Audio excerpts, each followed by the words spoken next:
Now, following a second consecutive loss of the Kaizer Chiefs, fans again threw missiles and vuvuzelas onto the pitch. Saturday's chaotic scenes in Durban's Mabhida Stadium showed football fans dressed in Chiefs regalia vandalizing parts of the stadium and storming onto the pitch after the team lost 2-0 to the Free State Warriors on Saturday. CEO of BrandOvation and a keen football enthusiast who has been following all of this since the World Cup Spain in 1982. Nikolaus Eberl joins us now for more on the football business.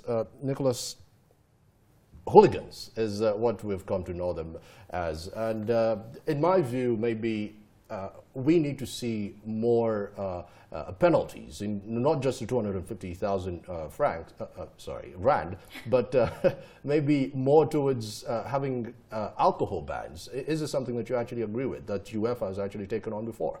Well, there have been a lot of measures. Obviously, today we have the technology to, first of all, to track the culprits, to track and bring them to book, and really issue some heavy sentences. Secondly, we have the technology to either erect fences, which they did obviously in many other countries, or to make sure that the pitch is safe and secure. So alcohol is just one issue. I think this is a technology issue, and I think it's really between the PSL and the clubs. They have to guarantee the safety and security of everybody on the pitch and off the pitch. Now, apart from it being a technology issue, there has been a lot of talk about the fact that PSL does a lot of talking, but they've never actioned any of these policies when it comes to issues of safety. And the ministers come down very hard on them in terms of this. And I just want to get your thoughts on really what the PSL can start by doing to really just action these policies on safety that are really needed in the industry. Well, they certainly have to regulate the supporters a lot more. So they have to get to grips with the database. And we did that in 2010. Remember, we had a database of international hooligans who couldn't even enter the country. Some of them were deported, for example, to Argentina. They have to control the supporters that come into the stadium. They have to rely a lot more on technology. And I think they have to be a lot more proactive, because this is impacting on the game. And it's certainly impacting on the number of spectators in the stadium. So we've got Ivan Koza, sorry to just pause this conversation. We've got Ivan Koza, who is currently leading that PSL chair press conference. He is the chairman, and he's speaking to some of the people that were injured on Saturday. Let's just take a look at that. Pains to lip, fever and back pains. Bagabantu Krele, male 29, chest trauma. Moses Munguni, male 36, head injuries. Mzwandile Zikali, male 38, facial injuries. Tlelabantu Krele, male 43, head injuries. Mandlakayise Khonqo, 48, general body pains. Mkhonzeni Bengu, male 39, open abrasions to the left knee. A non-female around 35, that is a lady I've already mentioned, that was intoxicated. It was Simelani, male 26, pain to the left arm. Sibongiseni Nzimande, male 51, deep lacerations at left foot. For the record, at this point, nobody is deceased.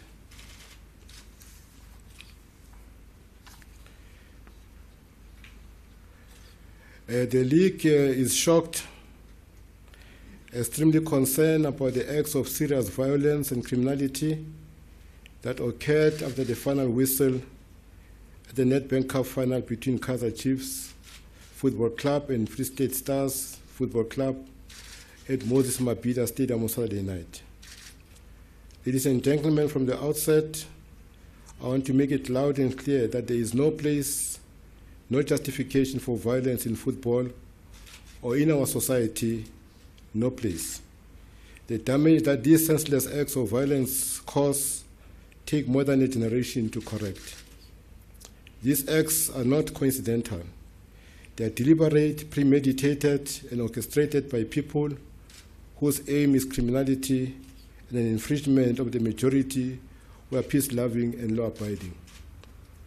We have called this media conference to publicly apologize to the nation and bring all the stakeholders up to date on the status of the events following the violence in and around Moses Mabhida Stadium on Saturday.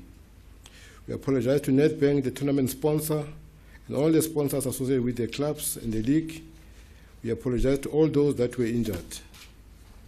We apologize to the broadcasters, SABC and SuperSport, and attack of the media and damage of equipment are unacceptable criminal acts that should never be tolerated. It is therefore important in our getting out of that particular press conference and hearing some very gruesome reports there, 8 cuts on the face and that kind of thing, which is very painful, given the fact that we call this the beautiful game. Is this actually a new page for us to actually be considering class acts and civil acts suits? Because, to be honest, if I buy a ticket, the PSL is obliged to make sure that I am safe as a supporter. But this has been a going concern. Is it time for us to actually see suits of this case? Well, it might be forthcoming. In fact, there have been suits like this in Europe many years ago. So I think it's really between the clubs and the PSL to take some drastic action and to make sure that those that perpetrated these criminal acts are brought to book. Let's talk a little bit about Ivan Kozade also apologizing to sponsors like Nedbank. Really, what does this do for investment opportunities for the sport? In order to get revenue, you need people to feel safe enough to know that if they attend a game, they can enjoy it, take their children and go home.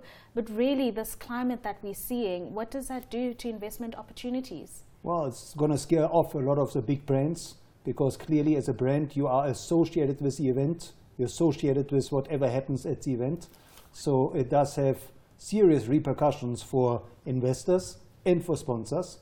And I think this needs to be sorted out. It's reached a new peak. It's been coming for quite a while. And it really, really needs to sort it out. Very quickly, we have to end this conversation, unfortunately, but I have to ask you, this is not a new phenomenon. We see this happening in European football games all the time, but what's the difference with this and what we saw in the weekend with Manchester City, for example? Well, I think the difference is that our games are not as well attended as, for example, the ones in the English Premier League. So if you look at what clubs are doing in the English Premier League to entertain the fans and to have fan zones around the stadium and to bond with the fans, to bring the fans closer to the beautiful game. I think that's something we should be looking at for the PSL.